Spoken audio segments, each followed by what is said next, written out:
controversial subjects. The theories expressed are not the only possible interpretation. The viewer is invited to make a judgment based on all available information. Tonight on Sightings, from the land that first celebrated Halloween, a Scottish castle that's terrorized locals for hundreds of years. Tonight, we send a team of paranormal experts to flesh out the ghosts of Scotland's House of Horror. Then, some claim real-life vampires still exist today. We uncover startling new evidence of the living dead.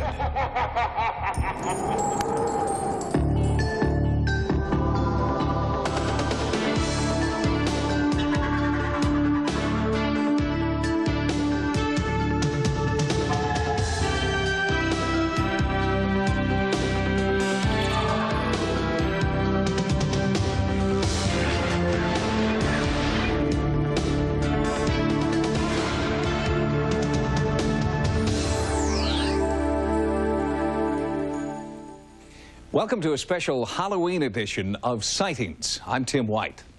Tonight, you'll meet real-life vampires and modern-day witches living right here in the United States. But first, Sightings travels to Stirling Castle, Scotland's reputed House of Horror. This Scottish castle is rumored to be the most haunted place on Earth. It's a fitting beginning, since the origins of Halloween can be traced back to Scotland in the 3rd century.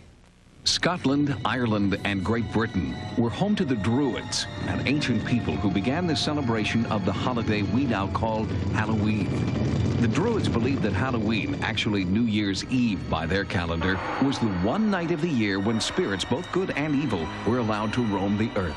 You're out wandering around on the night on Halloween when the dead are coming back from the grave. You don't want them to recognize you because they might do something to you or they might take you back with them. Good spirits were welcomed into Druid homes with treats. The evil spirits were bonfires and frightening masks. Later, jack-o'-lanterns were used to keep away evil spirits, but these talismans aren't always successful. At Stirling Castle in Scotland, more than 1,000 people a year report seeing and feeling evil spirits, and not just on Halloween. In fact, since Stirling Castle was first built to defend the Scottish countryside in the 15th century, countless eyewitnesses have reported seeing ghosts, evil spirits, poltergeists, and demons. I saw a shadow, no face, just a dark shadow in the corner. When I looked back again, there was absolutely nothing. I've been walking around there at night and I felt a presence. I felt someone behind me. Wasn't exactly on the ground. She was kind of floating, but she had her face away from me. It definitely was a woman. Very scary. Makes you cold. I know what I saw. The best-known ghost in Stirling Castle is the Green Lady. And she is said to be the spirit of a servant maid who saved Mary Queen of Scots from death in 1661 when the bed curtains caught fire from a naked flame, a candle held beside the bed. Her spirit is said still to haunt Stirling Castle today. What we saw just at the corner of the graveyard, up at the foot of the castle wall, was a lady dressed in green. It seemed to be glowing. 7 or 8 of us ran up to see what was going on. I mean, covering 25 yards. There was nobody in either direction. I can't think of any other castle who actually has a photograph of one of the ghosts. And we have a photograph of a Highlander here, marching out of the castle. And you can see straight through him as he comes underneath the archway. We sent the photograph away, and it was tested, and it wasn't a double negative. It hadn't been superimposed on top of it or anything. So that's why we believe it was actually a picture of the ghost. Trying to make contact with ghosts at a site such as Stirling Castle can be approached in several different ways by both scientists and spiritualists.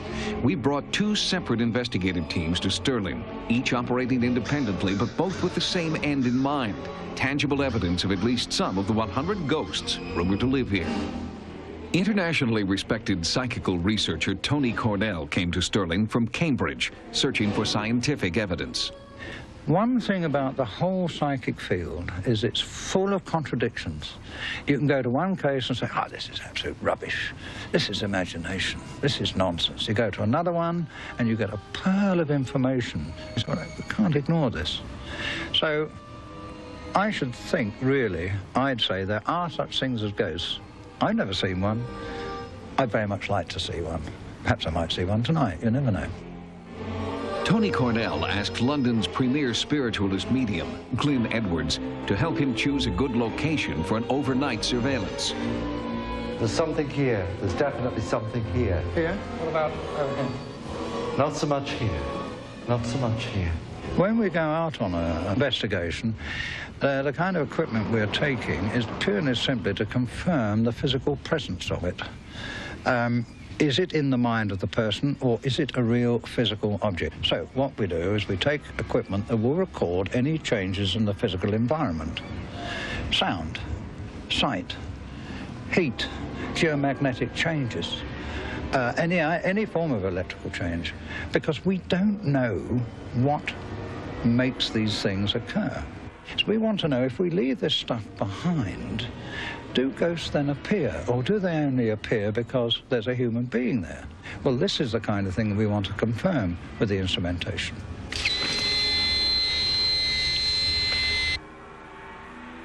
Cornell set up an infrared camera and a standard video camera to be left on all night.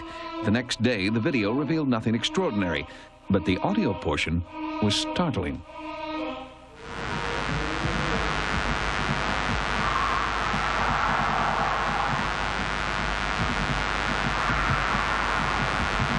No one was in the castle. The lone night watchman was far from the recording site. The nearest road was more than a mile away. Listen again for what sounds like moaning and screaming among the electronic static.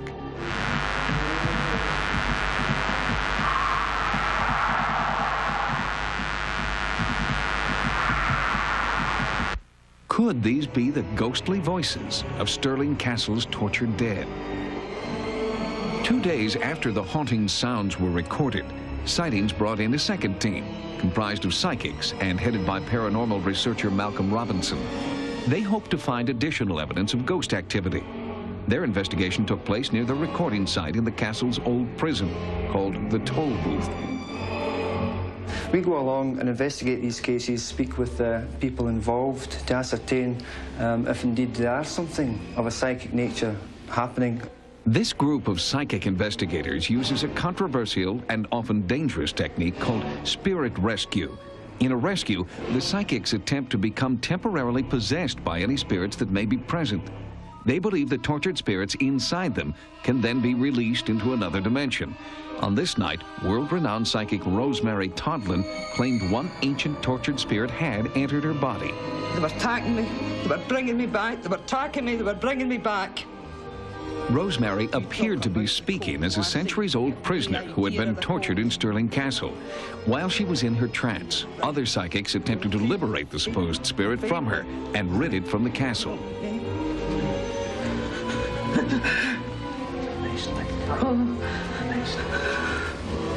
You might never get another chance. This is your chance. This is your chance. This is your chance to be free once and for all. Spit it out if you have to. This is where you take that step through the door. A bigger door beyond even that. A much greater door, filled with light. That I actually felt escape. I felt it physically and I felt it emotionally. And the pressure began to just evaporate from me. Do you feel that the spirit has been released then from this room? He's no longer here as far as I'm concerned. So you're quite sure of this? Yes. Yeah. He wanted out, and he got an out. He got that door that he wanted. Yeah. And there's no way he'd come back here. We know there were torture chambers in the Toll Booth. And indeed, if they followed the practice of the country at that particular time, and indeed over many, many years, then there's no doubt there were thumb screws and practices within that toll booth to force confessions from the unfortunate inhabitants. I think what we've had here is a little bit dubious. I mean, I get the feeling of, no, it's too melodramatic. Sincere, yes, but I don't think it was correct. But that's not saying that there aren't things in Stirling Castle. Of course there are, because many sane and sensible people have walked around and seen these things. There may be conflicting views on the merits of spirit rescue, but Malcolm Robinson and his team of psychics believe that there is now one less ghost in Stirling Castle, that they have relieved the suffering of one tortured spirit in Scotland's House of Horrors. Coming up next, some claim real-life vampires still exist today. We uncover startling new evidence of the living dead. And later, a revealing interview with a modern-day witch. On Halloween, the streets are filled with ghosts and goblins and vampires. But Sightings has discovered that at least some of those vampires aren't out there dressing up for just one holiday. We found people who are so obsessed with vampires that they've chosen to live as though they are real-life vampires. Do vampires really exist? Bela Lugosi's theatrical vision of the vampire debuted in the film classic Dracula. Lugosi is the most popular image that we have of the nocturnal beast that preys on the living. Our reaction is a mixture of fascination and revulsion as Dracula thirsts for human blood. Let me live, please! Punish me, torture me, but let me live! Bram Stoker's Dracula from Francis Ford Coppola is the newest of nearly 2,000 Dracula movies produced worldwide, evidence of our continuing fascination with the undead. The undead would be someone who is pronounced dead, and at certain times the dead corpse reanimates and goes out with a thirst for human blood. Recent studies by researchers at 2 major universities in the United States show that nearly half the adult population of the United States believe that the world of the undead, in some form, is real. And that same research shows that our obsession with vampires is rising dramatically. The vampire represents the darker side of human instinct. The vampire represents the semi-animal-like quality that is part of our nature, but which in the cultural process of growth and development, we have had to forego. Ordinary people go see vampires because they identify with a certain collection of characteristics that they don't live out, but which are ignited in what we would call their unconscious. The Dracula character in Bram Stoker's novel was based on the 15th century Romanian warlord Vlad the Impaler. Stoker took the ancient myths about this notorious killer and added elements of the supernatural. Rosemary, the historical Vlad the Impaler, he was not a vampire. Vlad Tepes was not a vampire. He was a real person, a 15th century Wallachian warlord who was a very cruel and despotic man. And Bram Stoker took him as the historical model for Count Dracula. There's only one existing account of him drinking blood, and it was the blood of one of his impaled victims. So this does not make him a vampire. Do you really believe, Rosemary, that there are vampires, real vampires? I do believe in the possibility of real vampires. I would call a real vampire a non-physical being, perhaps the spirit of a dead or some other kind of being that would attack the living during the day or the evening, almost what we would call a biting poltergeist. Around the world, there are many cultures that believe that there are individuals who can fly out at night in some form. There is certainly a possibility that there are many other forms of energy, many other forms of power that we just don't understand, that may form the basis of the vampire legend and may actually form some kind of power for real vampires. As people grow more frightened and as the normal structures of life, society, economics become more uncertain, people get very fascinated by the supernatural. And I would place vampires in a class like that.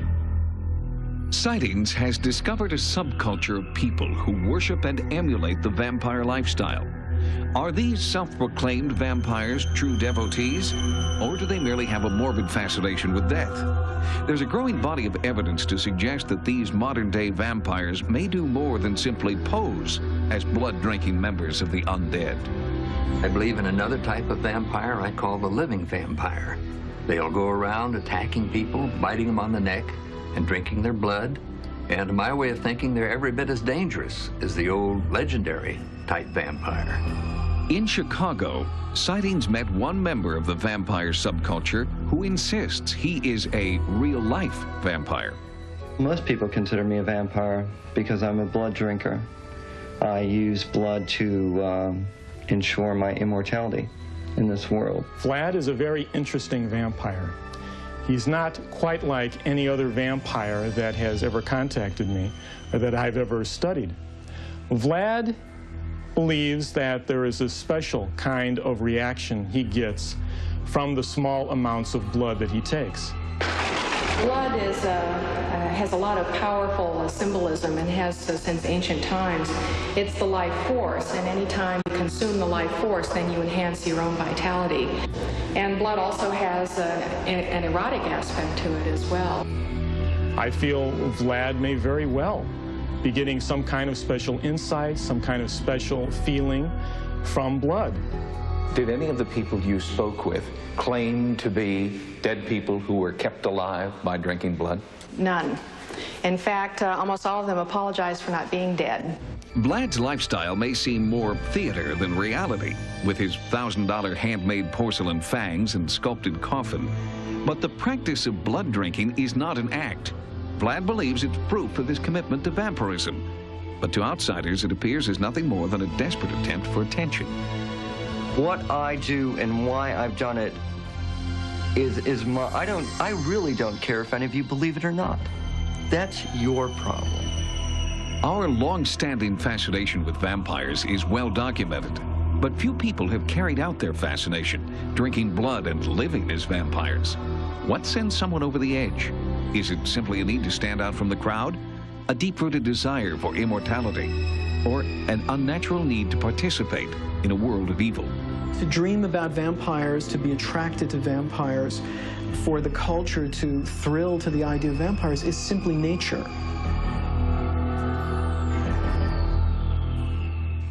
Although it may seem like pure theatrics to us, the self-proclaimed vampires that we interview insist that they have a real dedication to vampirism.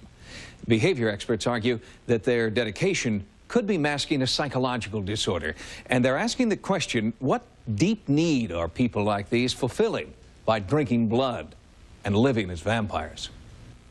Coming up, a startling sightings report on witches in America. Do they exist in your town, and do they threaten your family? A revealing interview with a real-life witch, next. The Salem witch trials were a notorious part of our Puritan past, but witches and witchcraft are still alive and well in America today. Modern-day witches are a far cry from the evil broomstick-riding hags of popular culture. Today's witches are eager to dispel the myths that have plagued what they consider to be their religion. If you're looking for pointed hats and green faces, you'll have better luck at your front door handing out Halloween candy to the neighborhood kids. Selena Fox and her followers are the real thing, witches who make a point of celebrating nature instead of casting spells and concocting evil curses. Calling herself a Wiccan priestess, from the Old English word Wicca, meaning witch or wizard, Fox practices what she calls a religion from rural Iowa County in Wisconsin. But the intolerance she finds today is not so different from that of the citizens of another small community 300 years ago, Salem, Massachusetts. There was an accepted form of religious and political practice. Those who deviated from that, especially women who were outspoken and independent, were killed. Here in Salem in 1692, 19 people were hanged, and one man was pressed to death because he would not plead guilty or not guilty. William LeMoy heads up the Essex Institute Library in Salem, which houses hundreds of actual court documents from the witch trials.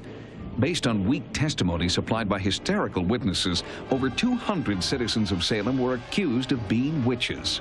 Petty jealousies, land disputes, grievances held for decades would all be brought into play.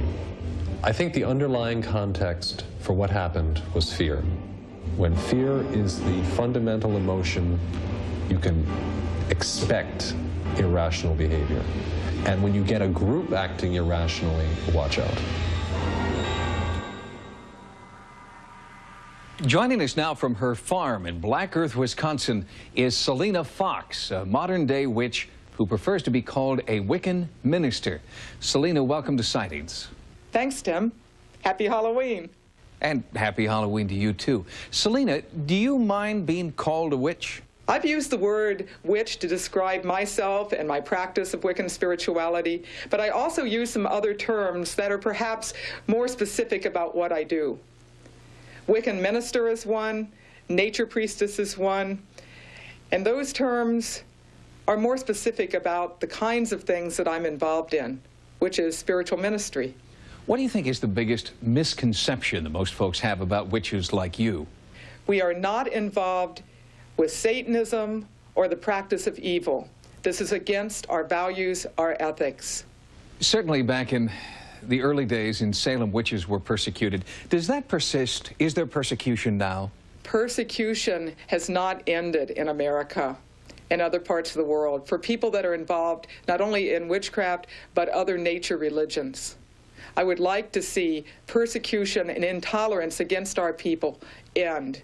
Most people have stereotypes, Selena, about witches, people like you. Where do those stereotypes come from? Some of the stereotypes that we have today around the word witch really come right out of Wizard of Oz. The word witch is being used by people who are practicing a religion that do not look in any way like the Wicked Witch of the West and certainly don't have those kinds of practices. Well, here it is, Halloween now, Selena. Why is Halloween so important to witches like yourself? Halloween is our new year. We not only pay our respects for the dead, especially family and friends that we have known and loved in this life, but it's a time of looking ahead to the year to come. Selena Fox, thank you and happy Halloween. We'll be back with more sightings in just a moment. To report your paranormal experience, call the Sightings hotline at 1-900-740-SIGHT. That's 1-900-740-SITE. Each call 75 cents a minute. Average call lasts 2 minutes, and you must be 18 years or older. Again, the Sightings hotline is 1-900-740-7483. Join us next time for new investigations into the unexplained. For Sightings, I'm Tim White. Good night. Tomorrow, witness a high-speed chase more exciting than anything you've ever seen in the movies because it's real. Cops in Denver, an all-new location, an all-new episode tomorrow. Now, stay tuned for more Sightings next.